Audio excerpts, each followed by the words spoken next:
got the whole world in his hands.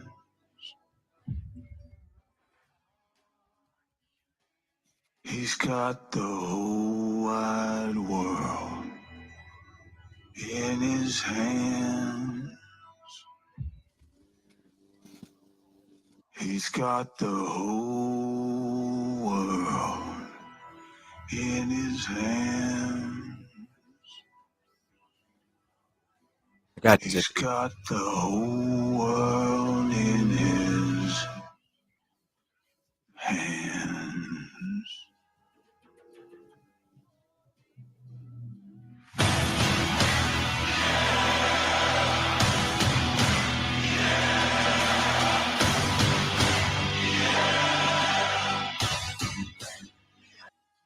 Welcome. Hold on. I gotta play this really cool thing first. And wait for it. Wait for it.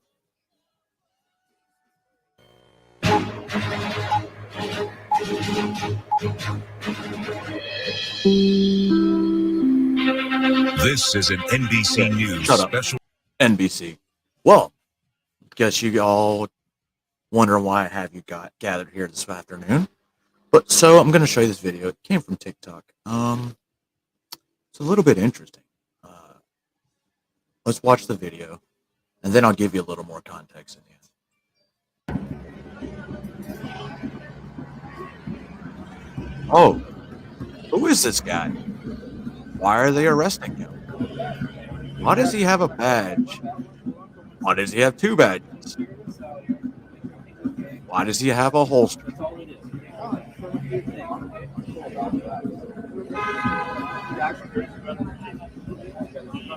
Who is this guy? Why is he in handcuffs? Huh. Officer, we have a bomb dog. You want to take a look at that bag really quick before you guys get into it? Absolutely. Yeah, okay, we'll wait.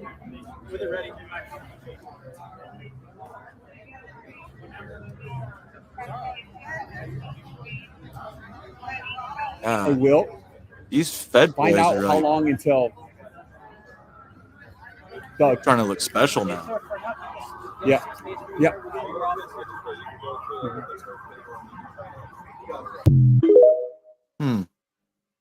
Wonder who that guy is. Well, before we get to that, we have a few stories that we need to go over. Hold on, let me find the right one first.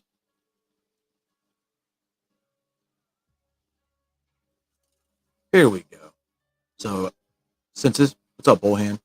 Since we saw this guy, and you guys have read the title, we're just going to go over a brief history of this guy's family and why this is so interesting.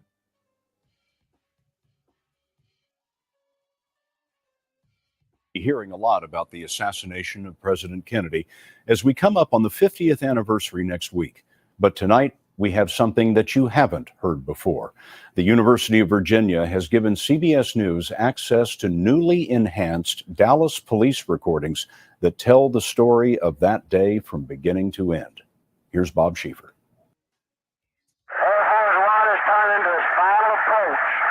Between the hisses and the crackles, the story of that fateful day is captured on primitive dictabelt recordings from the Dallas Police Department.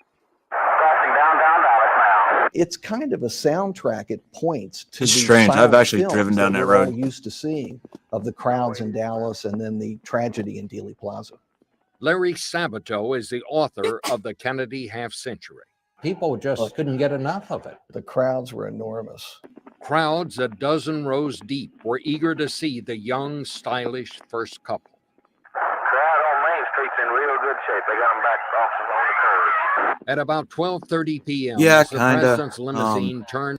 This kind of just happened, and I haven't found it mainstream media yet. But I'm sure it'll come out, but you heard it here first. Onto Elm Street.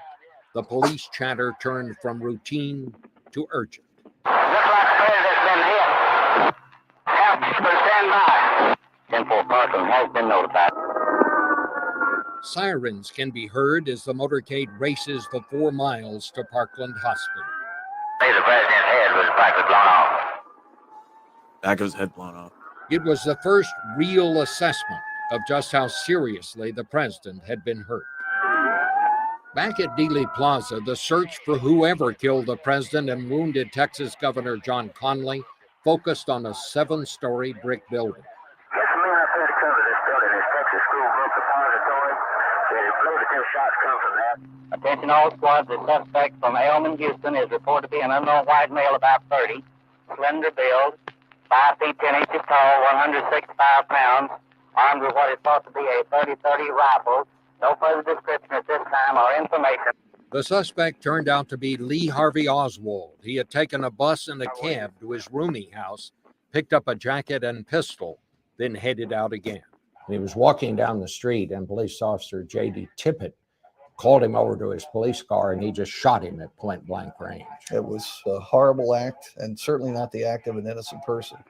Now, Oswald was wanted for 2 murders. He was on the run, but not 2 murders, huh? If we have information that a suspect just went in the Texas theater on West Jefferson. 10-4. Supposed to be hiding in the balcony. The police found him sitting in the rear of the theater. The suspect has been apprehended in Texas theater and out the station. Aboard Air Force One, still on the ground in Dallas, another drama was unfolding. We have information now. Judge Sarah Hughes is leaving Parkland en route to Love Field to swear President Johnson in. With Jackie Kennedy at his side, Lyndon Baines Johnson took the oath as the 36th President of the United States. And Air Force One, now carrying 2 presidents, took off for Washington, D.C. We don't need anything else out here. We don't need an ambulance or anything. We're just a matter of cleaning up now. They cleaned up the scene, but could never erase the painful memories preserved forever on the Dallas police recordings of November 22nd, 1963. Bob Schieffer, CBS News, Dallas. If you'd like to hear more of these recordings, No, I'm good. I don't want to hear another recording. So, as you can see, JFK was obviously a wanted man by the U.S. government. And it's crazy because they think they can get away with it. We've gotten away with it for over 50 years, and people know that they've done it. To include his own nephew. Now, his nephew also happened to have a father who was a target of the same government. I'm going to assume same government because that's just the way it fucking works. So let's take a look at RFK Sr. A reporter for the Mutual Broadcasting System, Andy West, was in the hallway, the kitchen hallway in the Ambassador Hotel last night when Senator Kennedy was shot. He is perhaps the man who was closest to the senator when the shots were fired. Let's go back now to that hour last night. First, Senator Kennedy in victory, and then the voice of reporter West as our cameras show the panic that gripped the scene. So I thank all of you who made this possible this evening. All of the effort that you made, and all of the people whose names I haven't mentioned, but who did all of the work at the precinct level, who got out the vote, who did all of the effort, brought forth all of the effort that's required. I was a campaign manager 8 years ago. I know what a difference that kind of an effort and that kind of commitment makes. So I thank all of you. Those of you who are here. Kind of looks like he would be that kind of fed too. Mayor Yorty has just sent me a message that we've been here too long already. So my thanks to all of you, and now it's on to Chicago, and let's win there.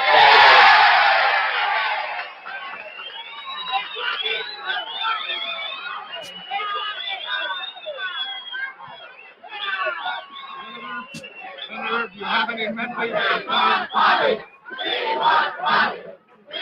Senator, how are you going to counter Mr. Humphrey's and his background as far as the delegate votes? It just goes back to Bobby, huh?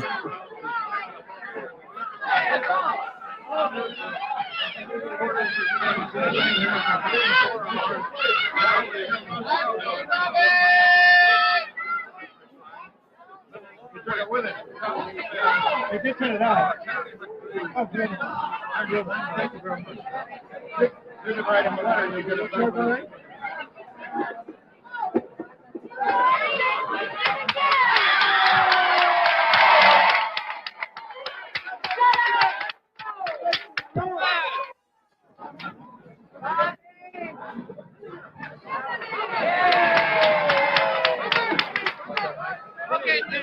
Hey, wait. Hey, I want to hear really loud.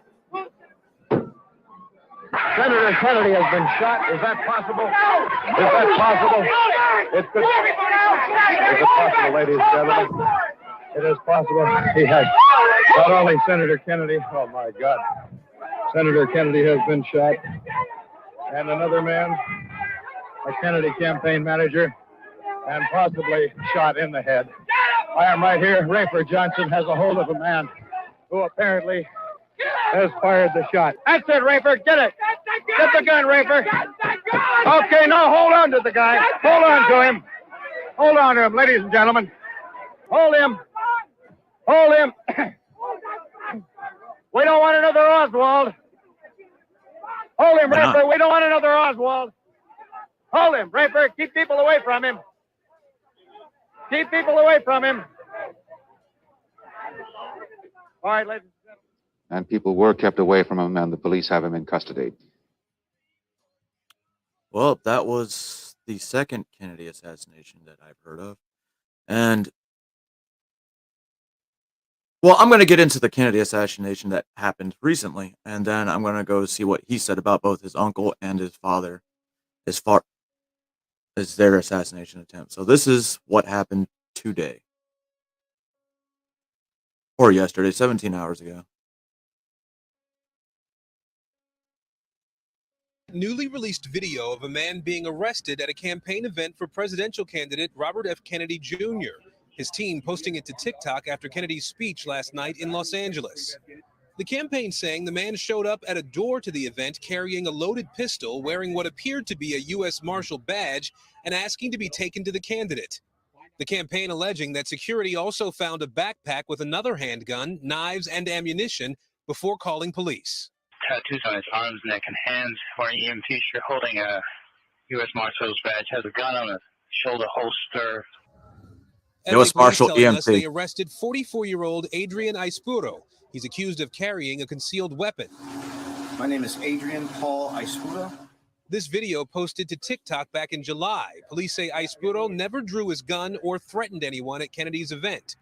The incident happening just miles from where Kennedy's father was shot and killed during his own presidential bid in 1968. 5 years earlier, JFK was shot to death in Dallas, the family's tragic history partly driving RFK Jr.'s request for Secret Service protection, a request the campaign says has been twice denied. Former Secret Service agent Evie Pampouris says those requests could now be worth another look. In the decision-making process of whether or not he should get protection, my humble opinion, I think he should. You have enough factors here showing vulnerability. I thought all presidential candidates got a detail for themselves.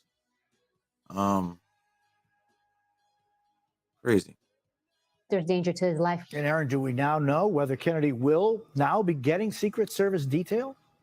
Well, Jose, Kennedy's campaign said today that it now plans to make a third request for Secret Service. It's worth noting that most candidates don't get that protection at this point in the campaign cycle. And Jose, the suspect in this case, is being held on a $35,000 bail. There you go. He just answered our question, or my question. Jose? Thanks for watching. Stay updated about breaking news and top stories on the... All right. So we all know that the government fucking hates the Kennedys. And a guy that looks like a fucking felon, you know, obviously not a Trump supporter because I don't know what those look like. But this guy wearing an EMT shirt with a U.S. Marshal badge, looking like he does, all frumpy. It's fucking insane. So let's see what RFK has to think about his uncle and what they did to him. House contender Robert Kennedy Jr. blaming the CIA for assassinating his uncle, former President John F. Kennedy, back on November 22nd, 1963. There's a 60-year cover-up. The Warren Commission was run by Allen Dulles, who was the head of the CIA who my uncle fired. Congress found that, yeah, it was a plot. It was a conspiracy. There were multiple people involved. RFK Jr. adding there is overwhelming evidence that the CIA was involved in this murder. I think it's beyond a reasonable doubt at this point. The CIA, of course, calls claims the agency was involved in the assassination of JFK a lie. Now, Kennedy is citing James Douglas's book, JFK and the Unspeakable, as having the most evidence. Tonight, RFK Jr. calling on President Biden to release all the documents about his uncle's death and follow through with the 1992 Assassination Records Act Biden voted for. Government's still not taking responsibility, and RFK is here to let you know. Now let's see what RFK has to say about RFK. Oh, God damn it.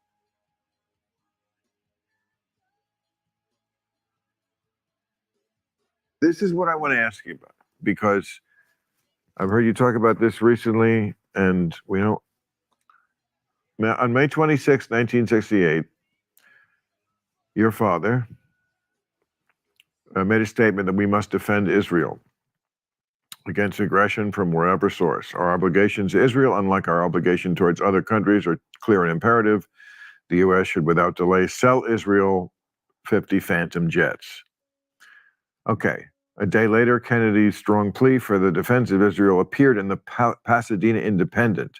The article enraged a Palestinian named Sirhan Sirhan. He wrote in his diary, Robert F. Kennedy must be assassinated before June 5th, which was the first anniversary of the 67 Six-Day War in Israel. The Pasadena Independent was in his pocket when he committed the act. He was killed because of his support for Israel, says Kathleen Kennedy Townsend. That's not the case? That's not the truth? Well, you know, he was, Sirhan was involved in the murder of my father, but he did not fire the shots that killed my father. Oh, and but didn't he want to, but according to this, is that wrong that he read this story, was enraged as a Palestinian? I mean, it's the idea that the article was in his pocket when he committed the act. Is that wrong? That could be right. You know, and I don't speculate as to what happened. All I say is that Sirhan himself could not have killed my father. And that's what Thomas Noguchi, who is the coroner, you know, and by the way, my entire life, I believe that my uncle was killed not by a conspiracy, by a group of people. And I had doubts about that from when I was little, because when the day that we were waking my uncle in the East Room of the White House, and I was standing on the floor of the White House with my Aunt Jackie and with my dad and my mother. And Lyndon Johnson came in and told us that Jack Ruby had killed Lee Harvey Oswald. For the people who are young people, Lee Harvey Oswald was the person who was charged with arrested for killing my uncle. And a day later, he was killed in the jailhouse by a guy, you know, who came in. A nightclub owner. What? A nightclub owner. A nightclub owner named who was, you know, deeply involved with the mob. Not the worst nightclub owner I ever worked for, but yeah, an asshole nonetheless. Anyway, and I had said to my dad and my mother at that time, why did he do it? Did he love our family? Because even as a little kid, it didn't make any sense to me. Why would you go do that in public when when you're putting your own life at stake? And so that story never made any sense. And then, you know, when I was older, I researched it. Somebody gave me a book called The Unspeakable, and I read it, and the whole story that made sense. But I still believe that my father had been killed by Sirhan. Sirhan confessed to the murder. He pled guilty. And, you know, his story is that he has no memory of it. And he's stuck with that story for 60 years. So, but Paul, there was a man standing, one of my father's best friends, was standing beside him when my father was shot. And his name is Paul Schrade. He was the deputy director of the United Auto Workers, and he's the guy who recruited Cesar Chavez to the labor movement, to the United Farm Workers, and then introduced my father to Cesar Chavez, which was one of the most important relationships that my father had. And the first shot that Sirhan fired hit Paul in the head. Yeah. Paul survived, and he just died less than a year ago. And he spent the last 20 years of his life trying to get Sirhan out of jail because he did not believe that Sirhan killed my father. And I just sort of dismissed what over years I'd hear that Al Lowenstein, who you may remember, was trying to get my father Sirhan out. Al Lowenstein was a congressman, a great friend of my father's, started the Dump Johnson movement. He was later assassinated himself. He became a congressman and was killed. But he fought for many years to get Sirhan out and get the case reopened because he did not believe that my father was killed by Sirhan. But I never looked into any details. I just assumed there were 77 eyewitnesses. Sirhan killed Robert Kennedy. Right. And then Paul Schrade made me come over to his house one day and read the autopsy report. How did he make me? He told me, you have to do this. And because he was such a close friend of my father's, and because he himself had been shot, I felt like I couldn't say no to him. And when I sat down and read the autopsy report, it became clear to me, as it would to anybody who read that report, that Sirhan could not have killed my father, which is what Thomas Noguchi, the coroner, the most important coroner probably in American history, concluded also and said in his autobiography. And here's what happened, the short story. Sirhan fired 2 shots at my father. He was 5 feet away. There was, as I said, there was absolute mayhem in the kitchen of the Ambassador Hotel. My father just won the primary.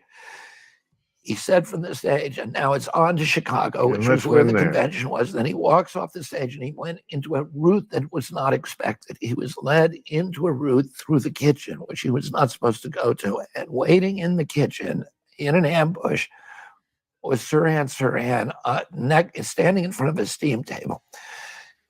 And as my father approached the steam table, Sirhan fired at him 2 shots. One of those hit Paul Schrade. The other one went past my father's ear and hit a door jamb behind my father, a wooden door jamb from which it was later removed by the LAPD. Sirhan was then grabbed by 6 men in a dog pile, and he was backed onto the steam table.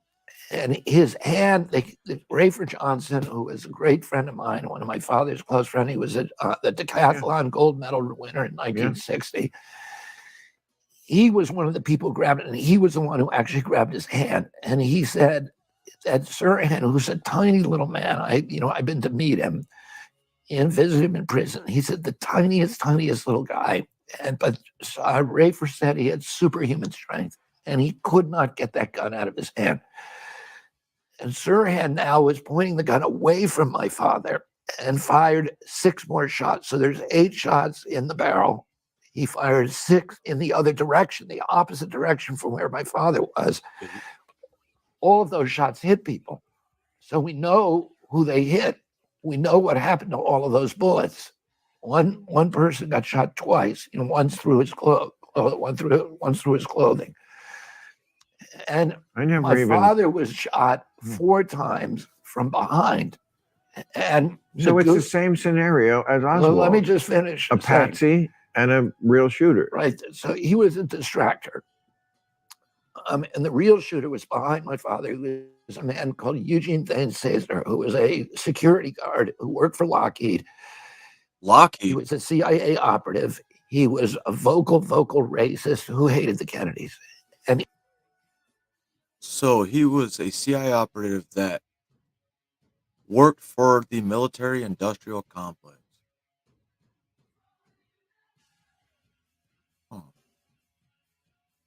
He had been the one who led my father through the kitchen toward the ambush. He was holding my father's arm.